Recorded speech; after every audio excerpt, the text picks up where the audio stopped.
Nagpasalamat ang Radio Jack host at singer na si Anna Ramsey sa madlang people at madlang onliners sa pagsuporta sa kanya sa 5 taong pamamalagi nito sa online show ng It's Showtime na Showtime Online U.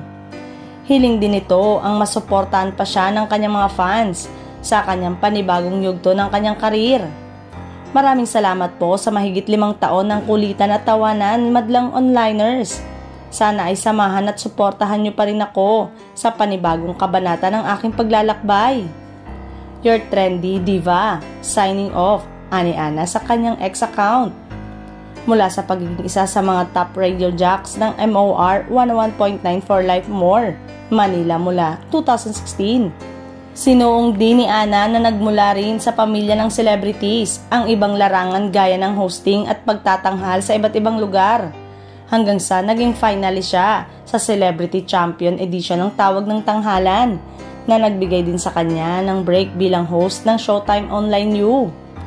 Isa ring certified hitmaker si Ana na naghatid ng ilang awitin gaya ng Walang Tayo, Tahan at Kung Pwede Lang Sana. Ngayong taong ito ay napapabalitang mapapabilang si Ana sa bagong programa ng TV host na si Willie Revillame.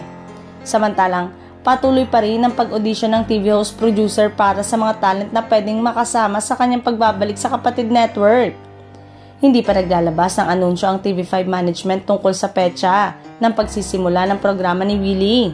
Pero kumakalat na ang balitang mangyayari ito sa malawak na lugar para makapunta ang kanyang mga tagahanga at taga-suporta na matagal nang hinihintay ang pagbabalik niya sa telebisyon.